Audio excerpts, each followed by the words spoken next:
इमरान साहब, शहबाज शरीफ साहब ने जो आज प्रेस कॉन्फ्रेंस की, उसका मकसद क्या था? वो कहना क्या चाह रहे थे? किस एजेंडे के ऊपर उनकी प्रेस कॉन्फ्रेंस? बिस्मिल्लाहिर्रहमानिर्रहीम। उसमें ना देखें, सीधी सी बात है, शहबाज शरीफ साहब ने जो आज प्रेस कॉन्फ्रेंस की है तो मकसद सिर्फ ये है कि मुस्लिम लीग नून अब पूरी तरह से अपने आप को इलेक्शन मोड में ला रही है, और ये मामला यही है कि किस तरह से लोगों तक अपनी बात पहुंचाई जाए, किस तरह से अपने माजी को क्लियर किया जाए, किस तरह से अपने हाल को बेहतरीन हाल में बदला जाए, और किस तरह से अपने मुस्तकबिल की प्लानिंग जो है उसको शेयर किया जाए।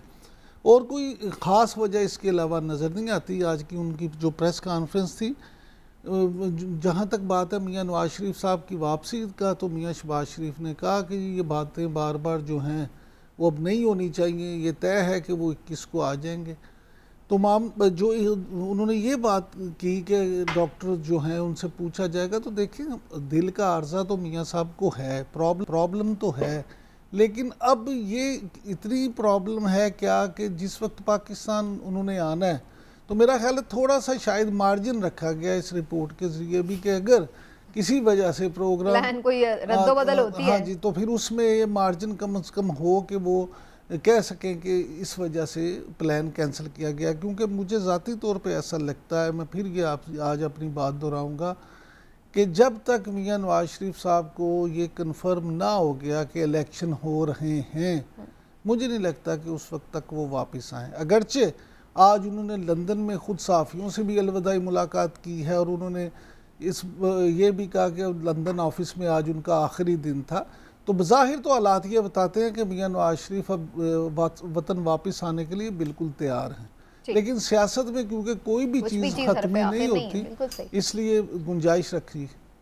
चौधरी साहब, इसकी क्या आपको वजह सिर्फ ये पॉलिटिकल वजह नज़र आ रही है कि कोई बाद में रद्दोबदल हो प्लान में, तो उसके लिए एक ऑलरेडी उनके पास ग्राउंड हो, या इसकी कोई कानूनी वजह भी है? क्योंकि ये तो एक बाइंडिंग थी PMLN के ऊपर कि उनकी मेडिकल रिपोर्ट्स जमा करानी थी, लेकिन बीच में तो साल ये रिपोर्ट्स जमा नहीं हुई, और अब जब उनकी हिफाजती ज़मानत दायर करने से पहले ये मेडिकल रिपोर्ट दायर यानी जमा कराई जा रही है, तो आपको इसका कोई कनेक्शन लगता है, कोई कानूनी भी?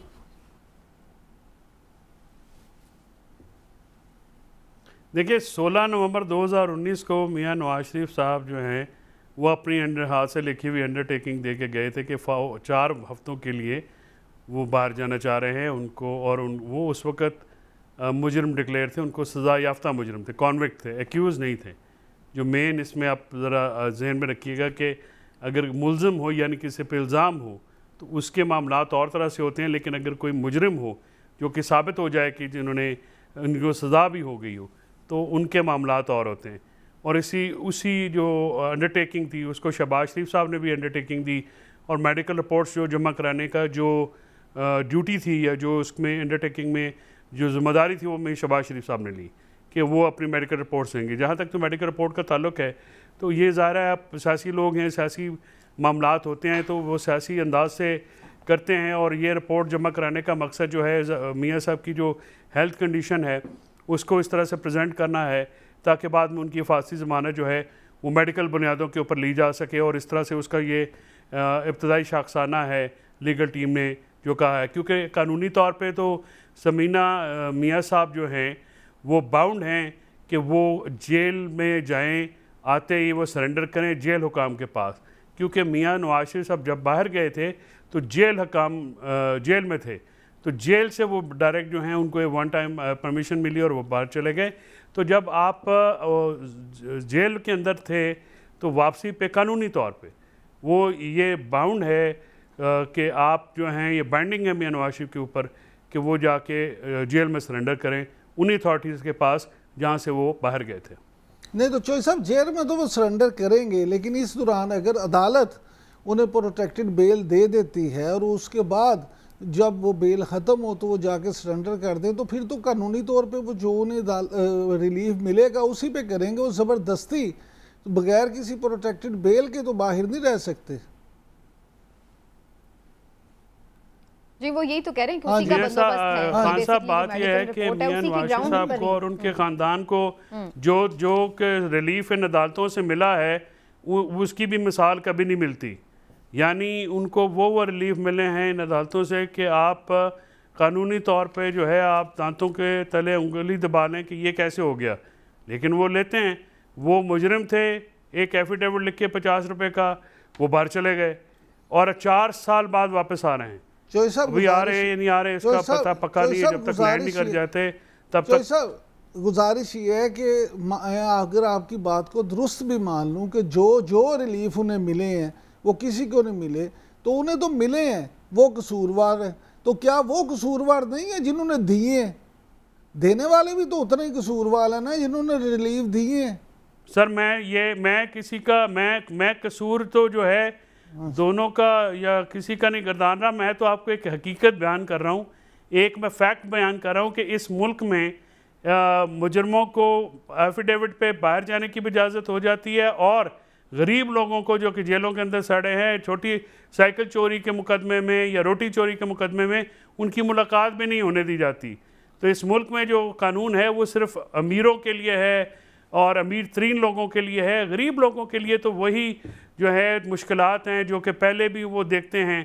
उनकी को मुलाकात के लिए चला जाए तो उनसे रोटी भी ले लेते हैं, तो हम उनसे पैसे भी ले लिए जाते हैं। क्या क्या बेचारों के साथ किया जाता है? मतलब इस मुल्क में इस कदर जो इम्तियाजी सलूक रवा रखा जाता है। ठीक, आपका पॉइंट आ गया चौधरी साहब, लेकिन इमरान साहब आपको अभी भी इस बात में कोई गुंजाइश नजर आ रही है कि इस सारे मामले में अभी भी उनकी जो रवानगी है वहाँ से मौखर हो सकती है, क्योंकि जो यहाँ की उनको ग्राउंड रियलिटीज़ बताई जा रही हैं कि जो वो इस्तकबाल चाहते हैं, जिस तरह का वो एक माहौल चाहते हैं, वो तो यहाँ पर उस तरह से नज़र नहीं आ रहा। वो भले मरीम नवाज़ का जलसा हो, वो शहबाज शरीफ साहब की जो एक्टिविटीज़ पॉलिटिकल रही हैं, तो उससे आपको क्या लगता है कि ये वो माहौल बन सकेगा यहाँ पर? देखिए समीना, मुझे लगता है कि मियाँ नवाज शरीफ जो हैं वो आ जाएंगे इस वक्त। उसकी बुनियादी वजह यह है कि जिस माहौल की बात आप कर रही हैं, मुस्लिम लीग नून ने उसका बंदोबस्त कर लिया। अच्छा, हमारे वाकफा निहाल के मुताबिक मुस्लिम लीग नून ने हर MPA को, जो साबका MPA था उनका, या जो उसमें अगर इलेक्शन हारे भी तो नंबर 2 थे, यानी मुस्लिम लीग नून के उम्मीदवार थे, उनसे ये कहा गया है कि उन्होंने 3500 बंदे लेके आने हैं लाहौर से। मैं सिर्फ लाहौर डिवीज़न की बात कर रहा हूँ। तो इनका ख्याल ये है कि 2-2.5 लाख बंदा ये आराम से वहाँ पंडाल में इकट्ठा कर देंगे। अब ये बड़ा एक अहम सवाल है कि क्या ये वाकई ही इस तरह से लोग इकट्ठे होंगे या नहीं। लेकिन जो मुस्लिम लीग नून के करीबी लोग हैं, शरीफ फैमिली के करीबी लोग हैं, और जिस तरह से आज कल रोज़ाना की बुनियाद पे जो मीटिंग्स हो रही हैं, उनके काउंसलर लेवल पे लोगों को एक्टिव किया जा रहा है और ये सारी प्लानिंग्स की जा रही हैं, तो मुस्लिम लीग नून का पूरा फोकस और जोर इसी बात पे है कि जब मियाँ नवाज शरीफ आएँ तो वो एक ऐसा कामयाब पावर शो करें कि जिससे ये तासुर ना जाए कि शायद मियाँ साहब के आने पे भी वो लोग इकट्ठे नहीं कर पाए। लेकिन एक जो बहुत ज़्यादा थ्योरी मार्केट में रहती है वो ये भी है कि स्टिल जो वज़ीर आज़म के फेवरेट कैंडिडेट हैं वो तो शहबाज शरीफ साहब ही हैं। तो फिर आपको लगता है कि अगर नवाज शरीफ को पता है कि वो वापस आएंगे तो फिर भी वो प्राइम मिनिस्टर नहीं बन पाएंगे, या वो उस तरह से उनकी भी कबूलियत नहीं है, तो फिर भी वो वापस आएंगे? देखिए, ये कुछ लोगों का ख्याल है कि कबूलियत नहीं है। मेरा, आपका, ये चौधरी साहब का हो सकता है, ये मुख्तलिफ तजियाकारों का। जो मुस्लिम लीग नून का वोटर है, जो मुस्लिम लीग नून का सपोर्टर है, उसका वज़ीर आज़म का कैंडिडेट मियाँ नवाज शरीफ ही है। लिहाजा ये बात की मसलहत है सियासी कि मियाँ नवाज शरीफ भी क्या फ़ैसला करते हैं, आया ख़ुद वज़ीर आज़म बनते हैं या मियाँ नवाज शरीफ को वज़ीर आज़म, मियाँ शहबाज शरीफ को वज़ीर आज़म बनाने पे एग्री हो जाते हैं। लेकिन वो फ़िलहाल अपने वोटर और सपोर्टर को ये तासुर नहीं देंगे या देना चाहते कि जिससे वो ये समझे कि शायद मियाँ नवाज शरीफ नहीं है, क्योंकि मियाँ नवाज शरीफ जो मुस्लिम लीग नून है वो नवाज शरीफ का ही नून है। ठीक है।